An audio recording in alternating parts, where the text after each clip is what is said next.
오늘 우리에게 주신 하나님 말씀은 여호수아서 1장 1절부터 9절까지입니다. 구약 319면입니다. 여호수아 1장 1절부터 9절까지입니다.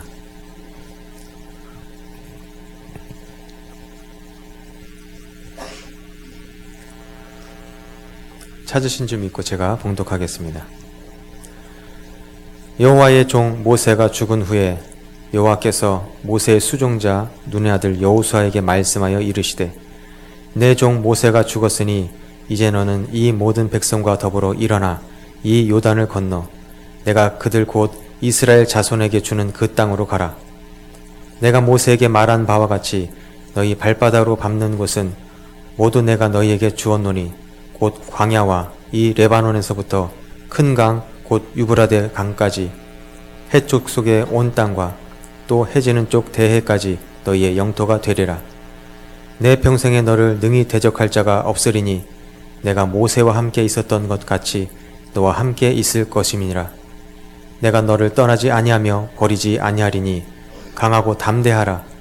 너는 내가 그들의 조상에게 맹세하여 그들에게 주리라 한 땅을 이 백성에게 차지하게 하리라. 오직 강하고 극히 담대하여 나의 종 모세가 내게 명령한 그 율법을 다 지켜 행하고 우로나 좌로나 치우치지 말라. 그리하면 어디로 가든지 형통하리니 이 율법책을 내 입에서 떠나지 말게 하며 주야로 그것을 묵상하여 그 안에 기록된 대로 다 지켜 행하라. 그리하면 내 길이 평탄하게 될 것이며 내가 형통하리라. 내가 내게 명령한 것이 아니냐. 강하고 담대하라. 두려워하지 말며 놀라지 말라. 내가 어디로 가든지 내 하나님 여호와가 너와 함께 하느니라 하시니라. 이는 살아계신 하나님의 말씀입니다. 아멘. 미국의 별명이 조니 애플시드라고 하는 사람이 있는데요. 이 사람이 좀 알려진 것은 원래 본명은 존 체프만입니다. 이 사람이 글쎄 49년 동안이나 미국 전역에 사과나무 씨를 심었대요.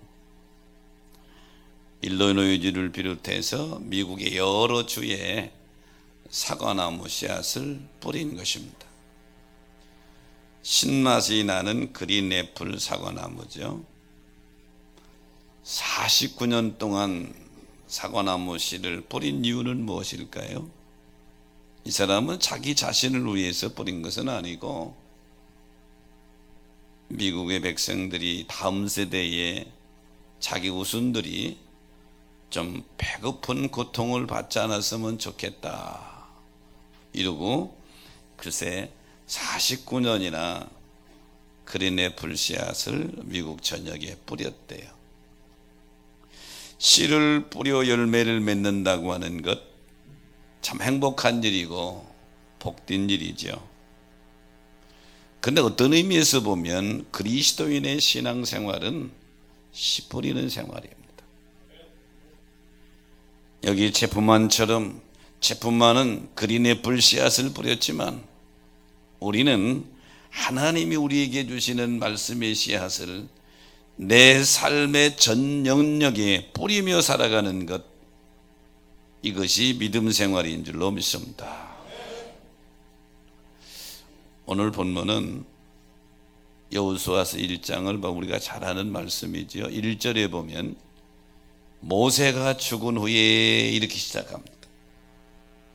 성경은 간단하게 시작하지만 사실은 상황은 이스라엘 백성들에게 상당한 위험이고 고통이고 위기인 상황입니다. 모세가 누구예요? 이스라엘의 위대한 출애굽의 영도자입니다.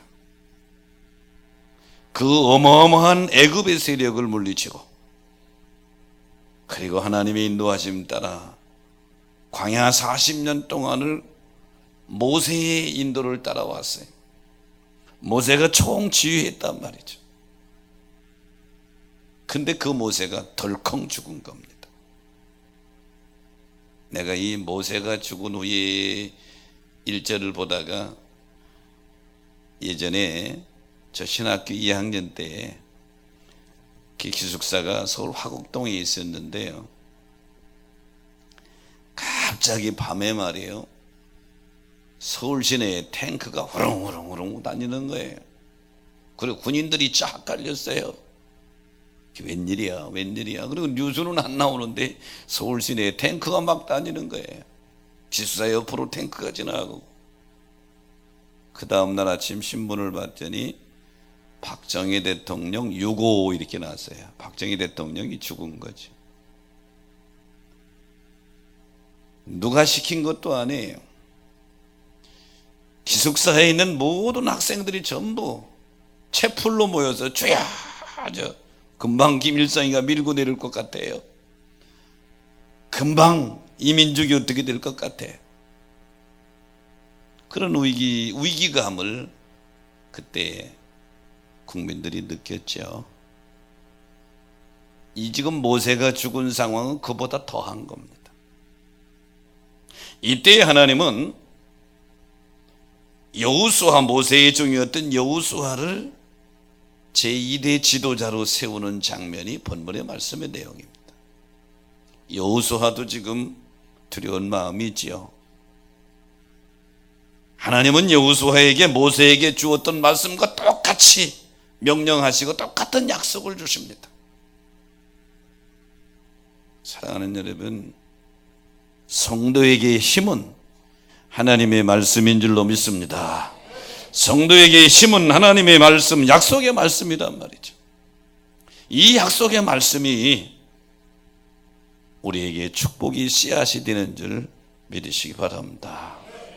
저는 오늘 본문의 말씀을 가지고 축복의 씨앗인 말씀 하는 제목을 잡았는데요. 축복의 씨앗인 말씀의 첫째는 주야로 묵상해야 나에게 축복이 됩니다. 오늘 1절 8절을 보니까 이 율법책을 내게서 떠나지 말게 하며 주야로 그것을 묵상하라. 율법책을 떠나지 말라게 하는 이 말씀의 원문의 의미는 능동적인 의미입니다. 더 정확하게 번역한다면 율법책이 떠나는 일이 일어나지 않도록 반드시 꼭 붙잡아라 그런 얘기죠. 내가 잘나서 하나님의 말씀을 잡았다 놓았다 하는 것이 아니고 살아남기 위해서 말씀을 놓치지 않고 애를 써라 그런 얘기죠. 여기 묵상이라고 하는 단어를 하깃하는 단어를 썼는데요. 항상 중얼중얼거리다 이런 의미입니다. 우리 개념의 묵상 그러면 시간을 정해서 깊이 생각해 보는 것, 이것을 묵상이라고 그러는데 원문의 히브리 하깃하는요 그런 게 아니에요. 항상 생각하기 때문에 나도 모르게 중얼중얼 되는 게 이게 묵상이에요. 우리가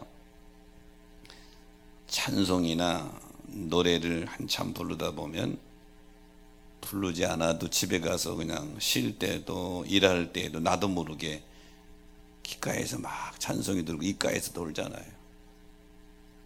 그런 상태가 묵상이다.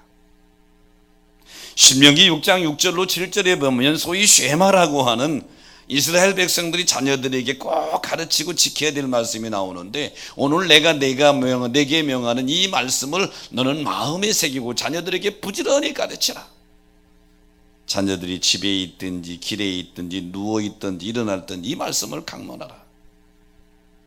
그래서 이 말씀이 자녀들이 귓가에 늘 항상 맴돌게 하고 입에서 중얼중얼 당게 하라. 이 하기타라고 하는 묵상이라고 하는 말씀은 항상 중얼중얼 되는 거예요. 하나님의 말씀이 여러분의 마음과 생각에 무장되어져서 항상 묵상되시기를 주의 이름으로 축원합니다. 사도행전 17장에 보면 바울과 실라가 제2차 전도 여행에서 이 베레아 지역을 전도합니다. 베레아는 데살로니가에서 약 남쪽으로 80km 좀 떨어져 있는 조그마한 도시예요. 근데 바울과 실라가 베레아에서 아주 성공적으로 전도를 하거든요. 두 가지 이유입니다. 베레아 사람들이 성품이 아주 좋고 두 번째는 이 사람들이 말씀을 늘 상고했다. 17장 11절에 보니까 날마다 말씀을 상고했다. 여기 상고했다고 하는 아나크로노라고 하는 말은 이 자세히 조사하다, 자세히 깊이 생각하다 이런 뜻이에요. 그러니까 베레아 지역의 성도들이 바울 전후 사도가 설교하는 그 말씀을 자세히 생각해보고 자세히 조사해보고 자세히 묵상했다. 이게 바로 베레아 사람들이 성공하는 이유가 된 것이죠. 사랑하는 여러분, 복 있는 길을 걸어가려면 우리 그리스도인들에게는 하나님의 말씀이 늘 내 입술에서 중얼중얼대고 마음에 자세히 깊이 새겨지고 무장되어야 될 줄로 믿습니다.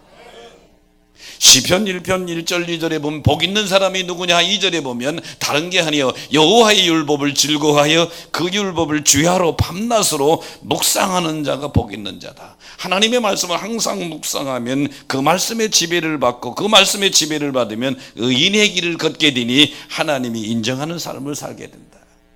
결국 6절에는 이렇게 말씀합니다. 무릇 의인의 길은 여호와께서 인정하시나 악인의 길은 망하리로다. 오늘 이 예배에 참여한 여러분, 하나님이 인정하시는 의인의 발걸음이 되시기를 축복합니다. 그것은 다른 것이 아니에요. 하나님 말씀으로 무장해서 묵상하는 중얼중얼 항상 막 그렇게 하라. 이게 의인의 길을 걸어가는 지름길인 거예요. 사막을 여행하는 여행자는 반드시 낙타를 이용합니다. 낙타는요, 물 한 곳 먹지 않고 최장기간 20일 동안을 사막을 갈 수 있대요. 대단하죠. 그 비결은 어디에? 낙타 등에 있는 혹에 있어요. 낙타는 항상 덩어리에 혹이 있죠. 보통 사람들이 혹이 물주머니인 줄 생각하는데 물주머니가 아니요 지방덩어리입니다. 보통 평균적으로 보통 낙타는 이 등에 있는 이 혹의 지방이 약 45kg 정도 그램의 지방이 있어요. 사막을 가면서 낙타는 이 지방을 분해하고 녹여서 수분을 만들어서 섭취하는 거예요. 그래서 다시 사막을 여행하는 여행자들은 낙타가 지금 얼마나 갈 수 있는가는 혹의 크기를 보고 아는 거예요. 혹의 크기가 점점 줄어들어서 별로 없으면 이거 며칠 얼마 못 가는 거예요. 그 글을 보다가 이런 생각이 들었어요. 성도들은 사막과 같은 이 나그네 인생길을 걸어가는데 낙타는 지방덩어리 혹을 가지고 사막을 건너가지만 우리는 하나님의 말씀의 혹을 등에 짊어지고 그 말씀을 내 삶 속에 녹여서 그 말씀으로 힘을 얻고 승리하는 믿음의 걸음이 되어야 될 줄로 믿습니다. 그러므로 사랑하는 여러분, 새해 지나서 지금 세 번째 주까지 왔는데요, 금년 남은 49주일도 하나님의 말씀이 읽을 때나 들을 때나 여러분 마음에 깊이 새겨져서 그 말씀이 마치 낙타 등의 혹처럼 여러분의 말씀이 혹이 되어져서 여러분의 삶을 지배하게 되시기를 축복합니다.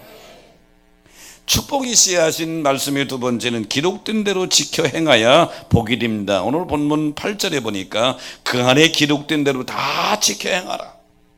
여기 본문 다 지켜 행하라고 하는 말씀 앞에 있는 묵상과 연결되어 있어요. 즉 묵상과 지켜 행하라고 하는 이 두 단어 사이에 접속사 네만이라는 접속사가 있는데요, 이 접속사는 뭐뭐 하기 위하여 이런 뜻이에요. 왜 묵상하느냐? 왜 말씀을 묵상하느냐? 지켜 행하기 위함인 줄 믿으시기 바랍니다. 하나님 말씀을 지켜 행하기 위해서 묵상하라는 거예요. 우리가 예배 시간에 보통 은혜 받았다고 말해요. 선포되어지는 말씀이 마음에 확 새겨져요. 얼굴이 화끈하고요, 마음이 뜨거워요. 성령님께서 내 말로 지금 나에게 깨우치는 겁니다. 이게 은혜 받았다고 말하죠. 그런데 그것으로 끝나버리면 이 말씀은 나에게 별로 의미가 없는 거예요. 그 말씀이 내 삶을 통해서 행동으로 옮겨질 때 그것이 순종이요 거기에 축복의 열매가 맺히게 되는 줄로 믿습니다. 레위기 18장 4절에 보면 너희는 내 법도를 따르며 내 규례를 지켜 그대로 행하라. 신명기 16장 16절에도 오늘 네 하나님 여호와께서 이 규례와 법도를 행하라고 내게 명령하시나니 행하라고 명령했으니 다 지켜 행하라. 누가복음 5장 5절에 보면 갈릴바에 고기 잡던 시몬 베드로에게 한 마리도 못 잡아봤지만 2배에 가득 차게 잡힌 이유가 있어요. 선생님, 내가 밤새도록 수고해도 잡은 것이 없지만 말씀에 의지하여 내가 그물을 내리라. 가서 그물을 내리는 행동으로 옮겨지기 전까지는 거둔 게 없죠. 그러므로 사랑하는 여러분, 하나님의 말씀이 축복의 씨앗인 줄로 믿습니다. 근데 이 축복의 말씀이 제대로 결실하려면 행동으로 옮겨져야 된다. 요한복음 2장에 보면 예수님이 공생애를 시작하시면서 처음 가나 혼인집에 가서 기적을 베푸시지요. 이 물로, 맹물로 포도주를 만드는데 이게 상식적으로 과학적으로 있을 수 없는 일이죠. 근데 물로 포도주를 만드셨어요. 이 물로 포도주를 만드는 기적에 우리가 주목할 것은 세 가지입니다. 첫째, 예수님 어머니 마리아가 예수님을 온전히 신뢰했어요. 두 번째, 예수님은 명령하셨고 종들은 그 명령에 100% 순종했어요. 요한복음 2장 8절에 보니까 이제 떠서 연회장에 갖다 주라 하심에 갖다 주었다. 심부름 많은 종들에게는 이 말씀에 순종한다고 하는 게 자기들 생각이 이해가 안 돼요. 어떻게 맹물을 갖다가 손님들 대접하라거나 이러다 혼나면 어떡하지? 그런데 이들이 순종할 수 있었던 이유는 예수님 어머니 마리아의 당부 때문에 그래요. 요한복음 2장 5절에 보니까 마리아가 하인들에게 이렇게 말하죠. 너희가 너희에게 무슨 말씀을 하든지 그대로 살아. 성경은 더 이상 기록하지 않았지만 아마 그랬을 거예요. 내가 책임진다. 너 걱정하지 마라. 내가 책임질 테니 그대로 순종해라. 주님의 명령은 순종하기 전까지는 그냥 음성에 불과합니다. 하지만 순종했을 때 그 말씀이 역사를 일으켜서 능력이 된 줄로 믿습니다. 그러므로 사랑하는 여러분, 주님의 말씀을 듣고 깨닫는 것으로 그치면 별 의미가 없어요. 안 깨달은 것보다 훨씬 낫지만 깨달은 말씀을 순종해야 그것이 나에게 능력이 될 줄로 믿습니다. 농사 짓는 농부가 씨앗을 잘 준비하죠. 저도 농부의 아들로 태어나서 어려서 아버님, 할아버님이 농사 짓는 거 보니까요, 가을에 추수를 하면 벼 중에 제일 통통하게 잘 벌레도 안 먹고 잘 된 걸 한 가마를 다 해가지고요, 통풍이 잘 되는 마루, 대청마루 거기다 매달아 놓더라고. 난 저거 그때 어렸을 때는 왜 저걸 매달아 놓나 그랬어요. 여러 가지 이유가 있었겠죠. 해동이 되고 봄이 되면 모짜리를 만들어 놓고 그걸 해서 뿌리는 거예요. 그리고 그거 뭐가 싹이 나면 그걸 논에 이제 모내기를 하게 되죠. 근데 아무리 좋은 씨앗을 매달아 놨어도 그냥 매달아 놓기만 하면 아무런 의미가 없는 거예요. 뿌려야 되는 줄로 믿습니다. 심어야 되는 줄로 믿습니다. 하나님이 원하시는 것은 지금 가나안 땅 정복 전쟁을 앞두고 이스라엘 백성들에게 가나안 땅에 들어가서 잘 행복하게 사는 거예요. 하나님이 우리에게 원하시는 것은, 여러분에게 원하시는 것은 새해도 행복하게 사는 것인 줄 믿으시기 바랍니다. 그래서 하나님이 이스라엘 백성들에게 축복이 씨앗인 말씀을 주시는 것처럼 오늘 이 시대를 살아가는 우리에게도 똑같이 축복의 말씀을 주시는 것이죠. 다만 그 말씀 행하느냐 행하지 않느냐의 차이가 우리에게 있을 따름입니다. 마시멜로 이야기라고 하는 책 중에 재미있는 얘기가 있어요. 더운 여름날 개구리 3마리가요 큰 나뭇잎에 올라타서 강물을 떠내려가고 있어요.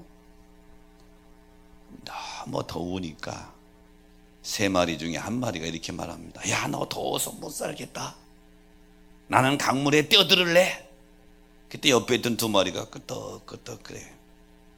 내 말이 맞다 그런 얘기죠. 그러면 이제 나뭇잎 외에는 개구리가 몇 마리 남았어요? 대답을 못 하시네. 대부분 2마리 남았다고 그럴 텐데 틀렸어요. 1마리 남아 그것도 틀렸어요. 왜 그런 줄 알아요? 이 개구리는 나 더워서 내 강물에 뛰어들래 말만 하고 다시 주저앉았어요. 3마리 그대로 있는 거죠. 다시 말하면 뛰어들겠다고 말하는 것, 결심하는 것과 정말 뛰어드는 것과는 다르다 그런 얘기죠. 성도들 오늘날 그런 성도들이 많아요. 나 강물에 뛰어들겠어, 더 못 살겠어 하고 큰소리치는 개구리가 다시 주저앉는 것처럼 은혜 받았어요, 아멘 할렐루야, 그건 주저앉아 버려요. 주신 말씀, 깨달은 말씀 붙잡고 믿음의 발자국을 내디딜 때 기적의 주인공이 될 줄로 믿습니다. 홍해바다가 언제 갈라졌죠? 모세가 하나님의 말씀을 따라 지팡이를 내밀었을 때 홍해바다가 갈라졌어요. 여리고성이 언제 무너졌어요? 이스라엘 백성들이 하나님의 말씀을 따라 여리고성을 7바퀴 돌았을 때 그때 무너졌다. 그러므로 사랑하는 여러분, 야고보서 2장 26절에 보면 행함이 없는 믿음은 죽은 것이다 그랬어요. 성도들의 믿음의 최대의 문제는 말씀을 깨닫지 못하는 게 아니에요. 깨달은 말씀을 행동으로 옮기지 않는 것이 문제인 것이죠. 금년 새해에는 하나님이 깨닫게 해주시는 말씀을 행동으로 옮겨주시기를 축원합니다. 그래야 열매를 맺게 되는 거예요. 어느 목사님이 신장이 기능이 안 좋아서 투석을 하다가 더 이상 그것도 안 돼서 신장 이식밖에 방법이 없다, 의사 선생님 진단을 그렇게 받았어요. 더 이상 설교하기도 힘들어요. 임시 설교 목사로 온 목사님이 설교하기 전에 그 교회 담임 목사님의 전후 사정을 쭉 얘기한 다음에 고통받는 주님의 종을 위해서 자기 신장을 기증할 뜻이 있는 사람 한번 손을 들으라고 그랬대요. 조금 있다가 성도들이 여기저기서 막 손을 들으니까 나중에는 거의 1000여 명이 거의 다 들었대요. 목사님이 너무 감동한 거죠. 아니 여러분, 참 감사합니다. 이 교회가 이런 교회입니까? 은혜가 넘칩니다. 아니 담임 목사님 서로가 다 신장을 떼어주겠다니 너무 감사합니다. 그런데 신장은 하나만 있으면 되는데 어떻게 하죠? 내가 여러분 누구라고 지적할 수도 없고. 그럼 이렇게 합시다. 여기 내 몸에 오리털 하나가 붙어 있는데 내가 이것을 후 불어서 여러분 쪽으로 보낼 테니까 이 오리털이 그 사람에게 딱 앉는 사람이 하나님이 정한 줄 알고 그렇게 합시다. 그리고 우리 기도합시다 그랬어요. 오리털이 날라서 강대상 이제 성도들 쪽으로 갑니다. 성도들은 기도해요. 오리털이 자기 쪽으로 오니까 주여, 오리털이 오다가 바람기에서 옆으로 가네. 옆 사람이 또 주여 할렐루야 그러니까 오리털이 누군가 위에 앉아야 되는데 빙빙빙빙 교회를 한 바퀴 돌다가 결국은 바닥에 떨어져 버리고 말았어요. 바닥에 떨어진 것은 오리털이 아니고 성도들의 행함이 없는 믿음이 떨어진 것이죠. 말로는 내가 하겠다, 실제로 보니까 하기 싫은 거죠. 요한일서 3장 18절에 보면 자녀들아 말과 혀로만 사랑하지 말고 행함과 진실함으로 하자. 계시록 22장 7절에 보니까 보라 내가 속히 오리니 이 두루마리의 예언의 말씀을 지키는 자가 복이 있으리라. 말씀을 받는 자가 아니요 받은 말씀을 지키는 자가 복이 있으리라. 그러므로 사랑하는 여러분, 하나님의 말씀은 분명히 축복의 씨앗인 줄로 믿습니다. 씨앗을 내 삶의 행함으로 뿌릴 때 열매를 거두게 될 줄로 믿습니다. 축복의 씨앗인 하나님의 말씀 세 번째는 어디로 가든지 형통함을 얻는다. 본문 7절에 보니까 그리하면 어디로 가든지 형통하리니, 형통은 시칼이라는 단어를 썼는데요, 지혜롭게 행동하다, 결국 번영하게 되다, 이런 의미입니다. 말씀을 지켜 행하는 사람은 하나님께서 원하는 삶을 사는 사람이고 의인의 길이니 하나님이 그와 동행해 주시고 그가 하는 일을 번영케 해 주시고 그가 하는 일에 지혜를 주시고 그가 하는 모든 일에 하나님이 함께 해 주신다, 이런 의미죠. 오늘 이 예배에 참여한 여러분, 금년에 어떤 상황이 있든지 어디에 가든지 무슨 일을 하든지 하나님이 여러분을 붙들고 서시기를 축원합니다. 믿음의 사람 다니엘은요, 다니엘 6장에 보면 믿음 지키다가 사자굴에 던져지죠. 다니엘은 오직 바벨론의 포로로 끌려갔지만 거기서 믿음을 지킵니다. 하나님 말씀을 소유한 것이 아니라 그것을 행동으로 옮기는 거예요. 사자굴에 들어가서 완전히 죽어야 되는데 죽지 않죠. 결론은 어떻게 말합니까? 다니엘서 6장 28절은 다니엘의 결론 이렇게 말합니다. 다니엘이 다리오 왕 시대와 바사 사람 고레스 왕 시대에 형통하였더라. 정권이 바뀌었는데도 다니엘은 여전히 총리가 돼서 형통의 삶을 살아가죠. 예나 지금이나 역사가 우리에게 보여주는 건 뭐예요? 정권이 바뀌면 전 정권 사람은 현 정권 사람한테 고난당하는 거예요. 우리 눈으로 목도하잖아요. 그런데 다니엘은 정권이 바뀌었는데도 여전히 형통한 길을 걸어간 이유는 하나님이 그를 붙들고 쓰시는 줄로 믿습니다. 꿈의 사람, 그러면 우리는 성경에서 요셉을 얘기합니다. 요셉, 창세기 37장 이하에 나오는 요셉은 정말로 인생의 화려한 인생을 살았지만 처음부터 그렇게 한 것은 아니에요. 어려운 환경도 많이 겪었습니다. 노예도 됐고요, 감옥에도 갔는, 결국은 인간 승리의 주인공이 됐는데 요셉이 어떻게 그런 일이 있었느냐? 창세기 39장 2절 때문에 그렇습니다. 여호와께서 요셉과 함께 하심으로. 왜 함께 했습니까? 요셉이 매 순간마다 하나님 말씀 붙들고 그 말씀을 자기 삶 속에 이루려고 범죄하는 길을 걸어가지 않고 하나님과 동행했더니 하나님이 그를 형통하게 해주셨다. 오늘 이 예배 참여한 여러분, 그런 요셉을 하나님이 형통케 하셨듯이 여러분도 요셉처럼 청종하는 길을 걸어가면 하나님이 책임져 주실 줄로 믿습니다. 청종이라는 단어가 상당히 중요해요. 들을 청, 따를 종입니다. 하나님 말씀을 들어요. 이건 다 듣습니다. 근데 문제는 종을 하지 않는 거예요. 따르질 않는 거죠. 깨닫는 거와 행하는 거는 조금 달라요. 물론 깨달지도 못하면 행하지도 못하지만 깨닫는 것이 먼저지만 깨달은 말씀을 행동으로 옮길 때 하나님이 거기서 영육의 형통함을 주시는 줄로 믿습니다. 아무리 좋은 약이라도요, 이게 여기 지금 물이 있는데요, 이 물을 마시면 100년 동안 감기 한 번 안 걸리고 건강하게 장수한다고 합시다. 근데 아무리 좋은 약이라도 안 마시면 나에게 효과가 없는 거예요. 하나님의 말씀이 축복의 씨앗인 걸 믿으시면 아멘 합시다.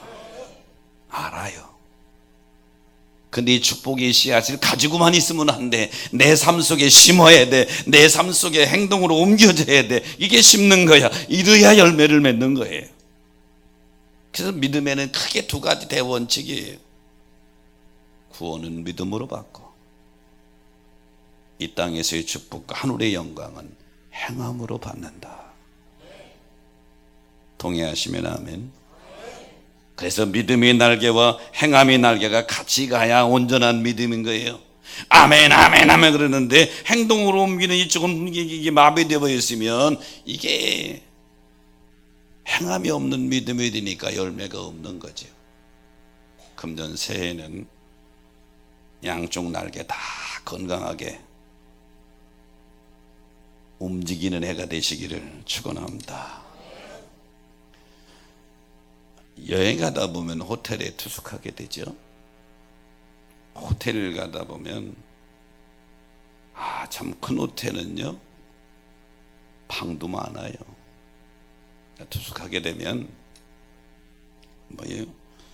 키를 하나씩 줘요. 요즘은 전부 카드키잖아요. 거기다 대문 문이 열려요. 키의 모습은 모양은 똑같아. 근데 나에게 준 이 방 키는 내 방만 열려. 옆에 방 가도 대문 열려요? 안 열려요? 안 열려. 이건 오직 내 방 하나만 열려. 그런데요, 모든 호텔의 방문을 열 수 있는 키가 있어. 그걸 마스터 키라고 그래요.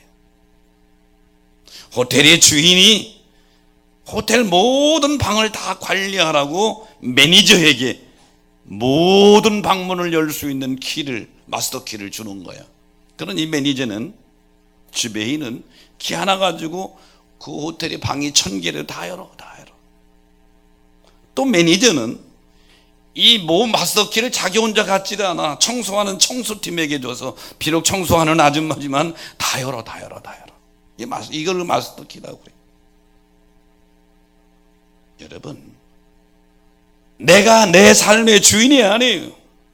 내 삶의 주인은 우리 하나님이신 줄로 믿습니다. 이것을 인정하고 하나님께서 내 삶을 복되게 하려고 하나님께서 나에게 마스터 키를 주셨다. 이게 하나님 말씀이에요. 이 마스터 키를 가지고 너 앞에 다가오는 크고 작은 많은 문제들 문을 열고 전진하라고. 할렐루야. 시험의 문제도, 환난의 문제도, 경제적인 문제도, 건강의 문제도 다 키를 가지고 나가라고. 그런데 키를 가지고 있는데 사용하지 않으면 아무런 의미가 없는 거예요. 그 키를 사용해야 문이 열리는 거예요. 할렐루야. 그러므로 사랑하는 여러분, 오늘 지금 여호수아서 1장은 모세가 죽은 후에 이스라엘 백성들이 위기 상황이에요. 앞날이 보장되질 않았어요. 요단강을 건너야 되고요, 가나안 땅을 정복해 가야 되는데 여리고성을 비롯해서 아주 천혜 자연적으로 아주 완벽한 성들이 너무 많아요. 거기 원주민들도 강하고요. 당연히 이스라엘 백성들은 두려움에, 염려와 근심에 떨고 있죠. 이들을 향하여서 하나님은 모세를 다시 지도자로 세우면서, 여호수아를 지도자로 세우면서 모세에게 주셨던 똑같은 말씀의 명령과 약속을 여호수아에게 주시는 것이죠. 그리고 결론적으로 뭐라고 말씀하십니까? 주야로 이 말씀을 묵상해라. 너에게 준 이 말씀을 항상 입에서 중얼중얼 나오도록 묵상하라. 그리고 그 묵상된 말씀을 네 삶 속에서 지켜 행하라. 그리하면 내가 어디로 가든 무엇을 하든 내가 책임져 주겠다. 이것이 바로 형통이라는 단어로 표현된 것이죠. 오늘 이 예배에 참여한 여러분에게 주시는 주의 음성으로 들으시고 금년 남은 49주간도 멋지게 정리하는 축복의 씨앗을 심고 거두는 주인공들 되시기를 주의 이름으로 축원합니다.